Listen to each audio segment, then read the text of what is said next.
कर्म की गठरी लाद के जग में फिरे इंसान, जैसा करे वैसा भरे विधि का यही विधान। कर्म करे किस्मत बने जीवन का ये मर्म है, प्राणी तेरे भाग्य में तेरा अपना कर्म।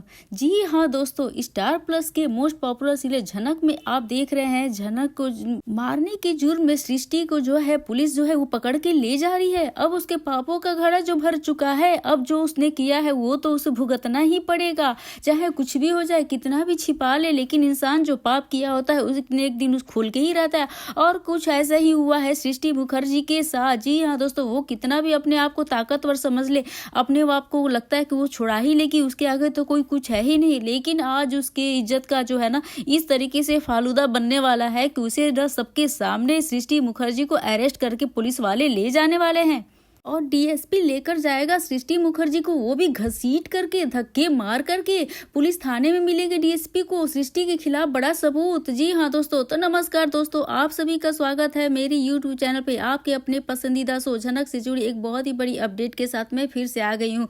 उम्मीद करती हूँ आपको वीडियो अच्छी लगे। और आप देखने वाले हैं कि जहाँ पे सृष्टि मुखर्जी को डीएसपी ले जाएगा, सृष्टि मुखर्जी को भी घसीट करके धक्के मार करके पुलिस थाने में ले जाएगा और मिलेगा डीएसपी को सृष्टि के खिलाफ एक बहुत ही बड़ा सबूत। जी हाँ, सुबह सबकी होने वाली है बोलती बंद। दोस्तों, स्टार प्लस का शो सीरियल झनक में से आपको एक के बाद एक इंटरेस्टिंग अपडेट देखने को मिल रहा है। रोज एक ना एक हाई वोल्टेज ड्रामा देखने को मिल रहा है। दोस्तों, आने वाले एपिसोड में आपको जल्द ही देखने को मिलने वाला है कि डीएसपी करेगा सृष्टि मुखर्जी की खटिया खड़ी, अर्शी का होगा रो रो कर बुरा हाल, सुबह की होगी बोलती बंद। जी हाँ दोस्तों, आपको बताते हैं आपको सब कुछ, लेकिन इससे पहले क्या दोस्तों आप भी देखना चाहते हैं सृष्टि मुखर्जी को सलाखों के पीछे और मिले उसके कर्मों की सजा, तो दोस्तों अपनी राय हमें कमेंट में जरूर से बताइएगा। दोस्तों, स्टार प्लस का शो सीरियल झनक में इस समय आपको एक के बाद इंटरेस्टिंग जो हाई वोल्टेज ड्रामा देखने को मिलने वाला है और आने वाले एपिसोड में आपको जल्द देखने को मिल भी जाएगा। जब डीएसपी सृष्टि मुखर्जी के खिलाफ सबूत मिल जाने के बाद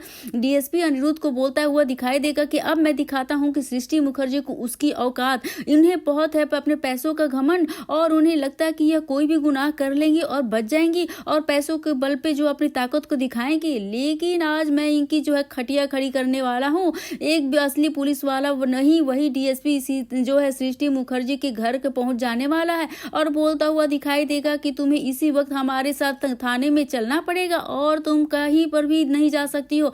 लेकिन सृष्टि डीएसपी को बोलती हुई दिखाई देने वाली है, भाई अपना ईगो कहाँ छोड़ने वाली है, शांत कहाँ बैठने वाली है, वो तो अपनी औकात दिखाई गई ना। जिस अगर इंसान जैसा है उसका नेचर तो उसके बोली से ही पता चल जाता है। और यहाँ पे कहेगी कि मुझे बहुत जरूरी काम है अपनी चाल चलने के लिए और मैं इसी वक्त तुम्हारे साथ में नहीं चल सकती, प्लीज मेरी बातों को समझने की कोशिश करो। लेकिन डीएसपी सृष्टि को बोलता हुआ दिखाई देगा कि हम यहाँ पे तुम्हारे गेस्ट नहीं है और तुम यहाँ की कोई सेलिब्रिटी नहीं हो, जो जब तुम्हारा मन करेगा तुम आओगे और मैंने बोला ना इसी वक्त तो आपको हमारे साथ चलना पड़ेगा, तो इसका मतलब कि तुम्हें चलना पड़ेगा।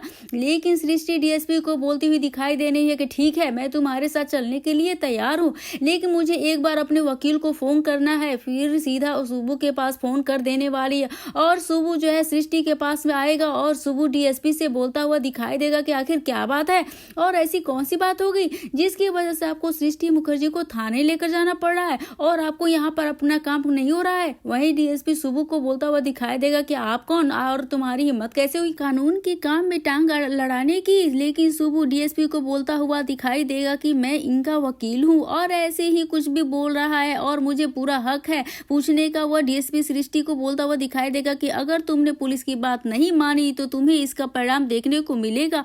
वह डीएसपी सुबू से बोलता हुआ दिखाई देगा कि तुम्हारी भी जो है ना बारी आएगी, लेकिन अभी तो सृष्टि की बारी है और हमें इसकी जांच पड़ताल करनी है क्योंकि हमें इनके खिलाफ जो है सबूत मिला है। वहीं दूसरी तरफ दोस्तों आपको सीरियल में देखने को मिलने वाला है कि ब्रिजभूषण झनक के डांस को देखने लेने वाले हैं और ब्रिजभूषण को लगता है दिखाई देगा कि झनक कोई और नहीं बल्कि उसकी पत्नी भी उसकी प्यारी स्टूडेंट झनक और कोई नहीं बल्कि उसकी बेटी है। जी हाँ दोस्तों, यह जानने के बाद ब्रिजभूषण का बुरा हाल हो जाने वाला है और ब्रिजभूषण पंडित जी से बोलता हुआ दिखाई देगा कि मुझे इन चीजों में नहीं पड़ना और मैं अपनी लाइफ में आगे बढ़ चुका हूँ और मैं नहीं चाहता कि अपने पास्ट के बारे में सोचकर मैं और भी ज्यादा परेशान हूँ क्योंकि मेरे पास्ट में तो बहुत कुछ मुझे तड़पाया है, बहुत ही कष्ट दिया है और वैसे भी इतना सब कुछ होने के बाद मैं नहीं चाहता कि अब मैं एक बार फिर से उन सब चीज़ों को झेलूं।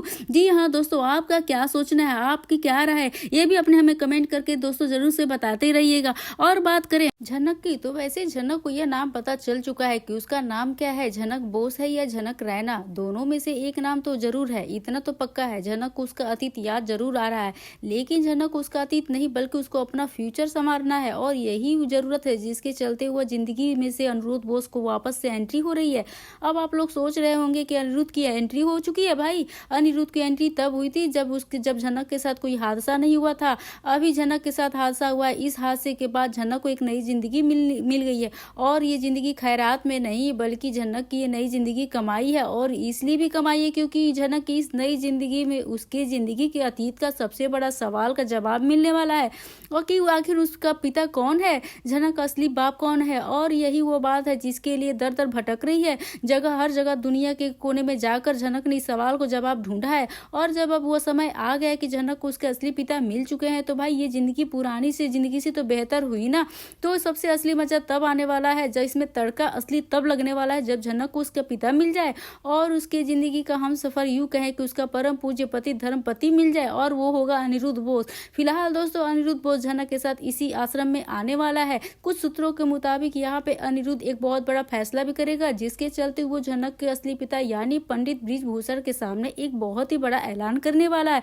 और शायद मुझे ये भी लगता है कि जिस तरीके से झनक की जिंदगी में दुखों के पहाड़ ना एक साथ आ गए हैं, वैसे ही छप्पर फाड़ के झनक की जिंदगी में खुशियां भी एक साथ आने वाली है। जहां तक बात करें अगर झनक की याददाश्त की, तो उसकी याददाश्त है पार्सलिसी में, यानी अनिरुद्ध के अलावा कुछ चीजें जो झनक को याद नहीं रहेगी, कुछ चीजें जो झनक को याद रहेगी, जैसे अनिरुद्ध और उर्वशी उसकी माँ, क्योंकि झनक सिर्फ और सिर्फ उन्हीं चीजों को याद कर रख पाई है जो उसकी जिंदगी में सबसे ज्यादा इम्पोर्टेंट था, अहम जगह रखता है, जिनके बिना झनक की जिंदगी का कोई मतलब ही नहीं है। इसलिए झनक को वो चीजें याद है। इसके अलावा अर्शी सृष्टि ये फालतू लोग जो है ना, तो इस झनक को नहीं याद है। तेजस जैसे लोग भी झनक को याद नहीं है। तो क्या हुआ यदि झनक को याद नहीं है?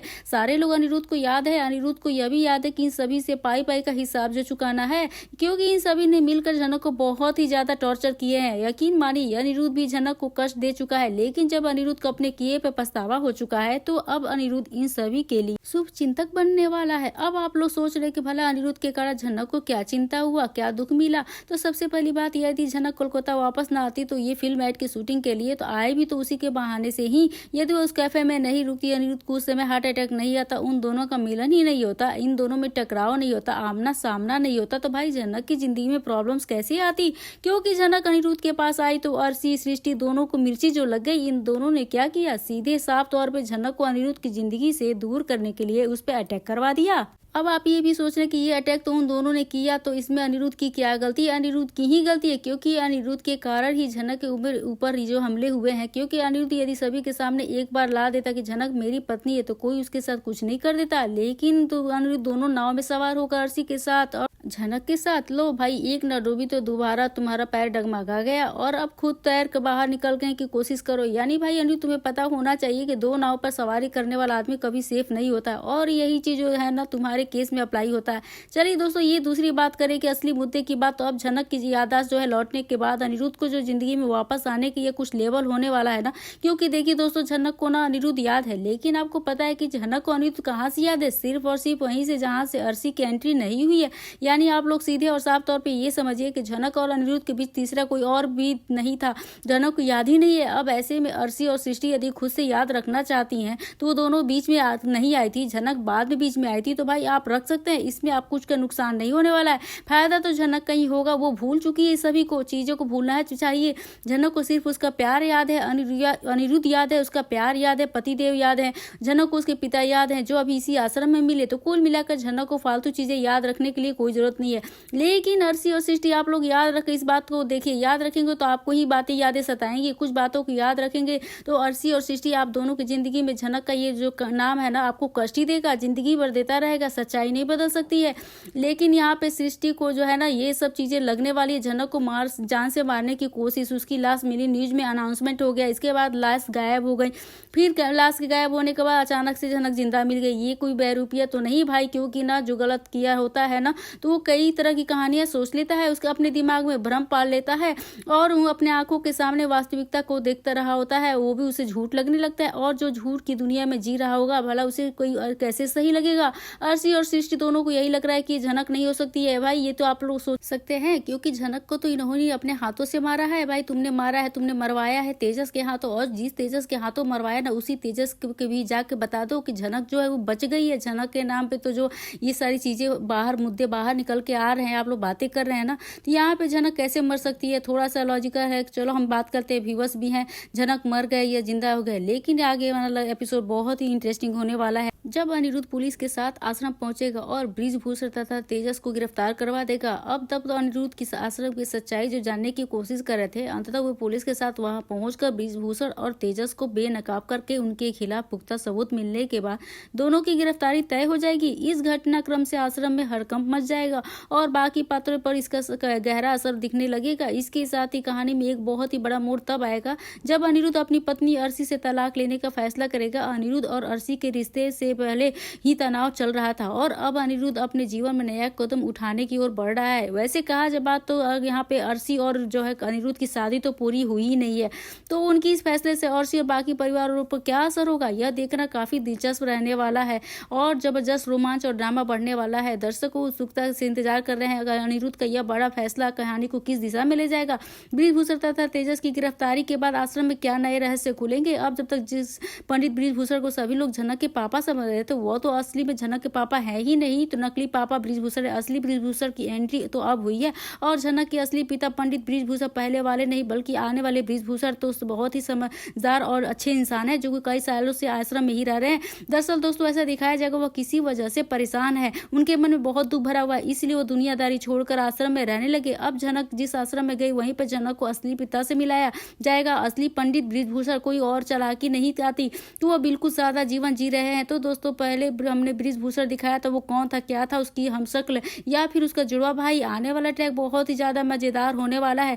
आपकी इस पे क्या राय है हमें कमेंट करके दोस्तों जरूर से बताइएगा। झनक भूल चुके अपनी यादाश्त रह रही है आश्रम में करती हुई जबरदस्त डांस। आश्रम आने वाले उसके डांस को देख कर हो जाते हैं बहुत ही ज्यादा खुश।